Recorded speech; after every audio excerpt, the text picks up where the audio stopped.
Messi on form, Man United set Pogba deadline, the Zlatan saga continues, a transfer roundup, and today's Friday feels all coming up in the next few minutes as I'm your host Matt Frolick. You are the One Footballers and this is the Daily News.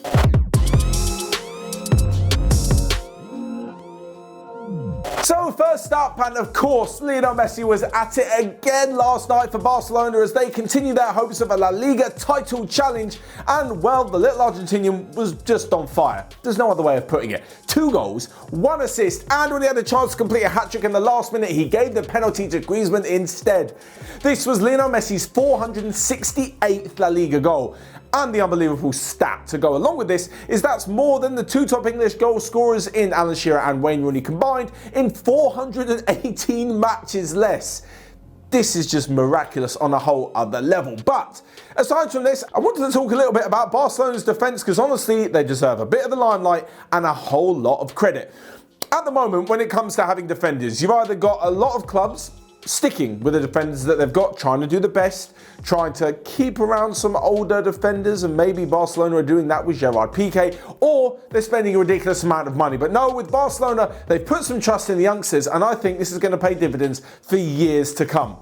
So while they are keeping with Piqué for another few years, I feel like they could sell the likes of Samuel Umtiti and maybe even Clement Longley, because in Ronald Araujo and in Oscar Mingueza, they have 2 brilliant defenders who have really shown their worth this season. We all know what it's like when you're trying to sign a fantastic centre-back with a ridiculous amount of influence, whether you're United spending big on Maguire, Liverpool on Virgil van Dijk, or Manchester City on Ruben Diaz. Heck, there's also Hernandez at Bayern Munich, all of them costing 60, 70, 80 million pounds. But Barca have done it the other way. Mingueza comes from the youth system. He is a Barcelona fan, a youngster through and through, and he only made his debut for the club this season in November. We're literally 5 months into his career, and I already think the club feel pretty safe with him in defence. Certainly, you could see it by the fact he was trusted in the game against Barcelona, in the game against Real Madrid in El Clasico, and had a pretty good performance. And alongside this, they signed Araujo for the B team from his homeland in Uruguay. A couple of years later, he's promoted to the first team indefinitely, given the number 4 shirt and put in another good performance last night. I think throughout the season for Barcelona, it has been a transitional period. It hasn't been the best season. Still been pretty good though. They got a Copa del Rey under their belt. They're in the title race.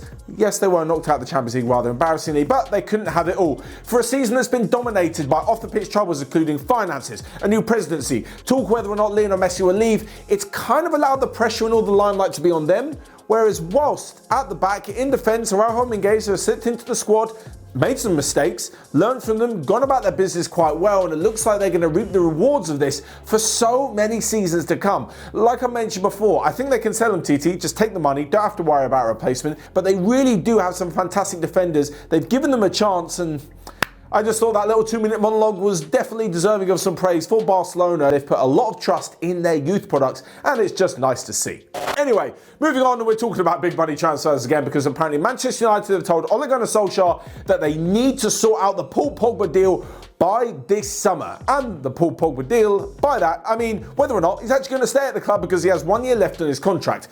From an overlooking point of view, of course, they don't want to lose him on a free. If they're going to sell him, they're going to sell him this summer. But it is down to Ole Gunnar Solskjaer. Normally the contract talks in terms of how much money, this, that and the other, are dealt with by the player's agent, in Mino Raiola, and the club. But they need to know from Ole Gunnar Solskjaer whether or not he sees him as part of the first team furniture at United.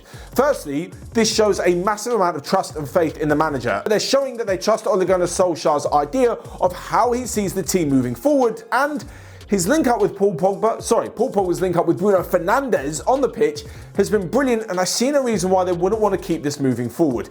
It's clear, and we've said it a million times, I know those you always talk about in the comments section, yes, I will say it again, talent-wise, on his day, Paul Pogba is one of the best in the world, and they just can't seem to get that out of him, but if they can, he's worth sticking with. For me, he's perfect in that number 8 role. Not as far forward as Bruno Fernandes, but not as far back as someone defensive like Scott McTominay or Fred. Having said all of this, if Manchester United go and buy a proper, full-out defensive midfielder who can hold down the fort whilst the likes of Pogba go and join Fernandes and the front 3 as well, obviously Cavani, Rashford, Martial, Greenwood, who knows, maybe even Jadon Sancho, it'll be such a good deal and it's worth keeping Pogba around for. On the flip side of this, if they do want to go and sign a big defensive midfielder, I know Declan Rice's name was thrown around amongst a few others as well, they might need to sell Paul Pogba to bring in the funds to sign that defensive midfielder, which then completely throws that whole midfield three plan out of the window. It is up to Ole Gunnar Solskjaer because he's the one who's picking the team and he's the one who's got to live and die by the results on the pitch as well. It's good that United put some faith in him, but he does have a rather big decision to make. Of course, I'm going to predict in true Paul Pogba style, he'll have a decent end to the season.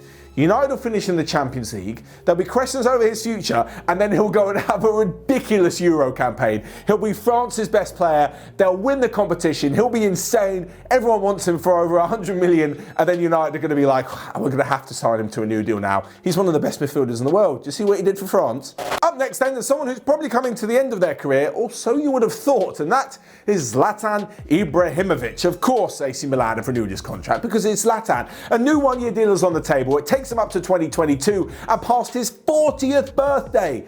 There's always these like gimmicky players who are playing when they're 40 or, oh God, there's that guy in Japan who's playing up to like age 54, 55 at the moment.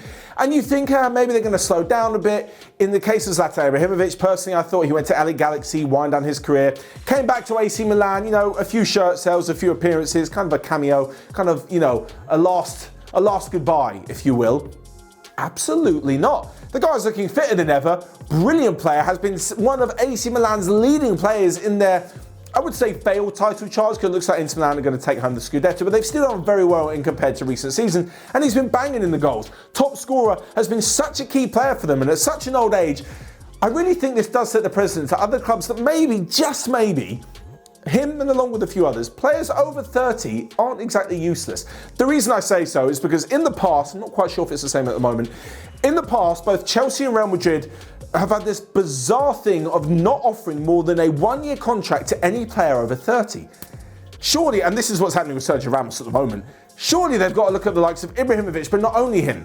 Of course, Cristiano Ronaldo, Lionel Messi, Luis Suarez, Karim Benzema, Robert Lewandowski, the list goes on of all of these players in their 30s who are still doing brilliantly, and not only just doing brilliantly, don't want to be disrespectful, but in lower leagues, or doing brilliantly kind of at a slow pace and they're not playing in a very good team.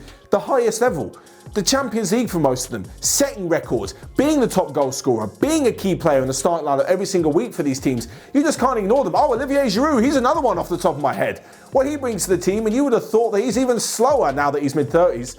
Doesn't matter. Still a brilliant centre forward to have in and amongst the team. And I just think that Zlatan Ibrahimovic is really setting the bar, flying the flag for players, certainly strikers, over the age of 30. And alongside this, we couldn't mention him without mentioning another great striker, and Eric Maxim Choupo-Moting, who's done so well at Bayern Munich this season. They also are prepared to offer a new deal to him, but again, it's just a one-year deal to take him up to next summer. Next up then, a quick roundup of the rest of the day's transfer news and other news that you might have missed. And West Ham have joined the race for Norwich's Max Aarons, and the Premier League bound side want around £30 million for their defender. Next up, and both AC Milan and Napoli are interested in taking Spurs' Eric Lamela back to Serie A after he had that spell with Roma all those years ago. Liverpool are interested in young winger Adam Hlozek. And lastly, but not least, after all this talk of a European Super League, there's now talk of a British Super League, whereby Rangers and Celtic will be joining the Premier League. Please, just no more Super League talk for this week. It's enough. Finally then, we come to this week's Friday Feels, and you guys know what it is, where you leave your predictions in the comment section down below for some of the weekend's hottest action on the pitch. Obviously, a lot of football this weekend and a cup final as well. So first off, in the race for fourth, there's a massive game in the Premier League between West Ham and Chelsea. And I'm going to go for a 1-1 draw. Next up, and I think Bayern Munich will seal their 9th Bundesliga title in a row with victory away at Mainz. And lastly but not least, it's the Carabao Cup final. It's Manchester City, Pep Guardiola's Manchester City, in a trophy that they seem to pick up every season against Ryan Mason's Tottenham Hotspur. Not Jose Mourinho's, Ryan Mason's, the youngest Premier League manager in history. There's two sides of that to this one, as you guys will well know. My head says Manchester City are far the better team. It's going to be a 3-0 victory, but my heart is trying to be positive for Tottenham, going for a 2-1 victory to Spurs. I don't know how. Maybe it's even 2-1 on penalties. I just don't know how. I can't decide between the two, but I'm probably going to go with my heart, as every single football fan should. Anyway, that is all from me for this week. Actually, make sure you check out everything else we've got going on. Have a fantastic weekend, and I will see you guys later.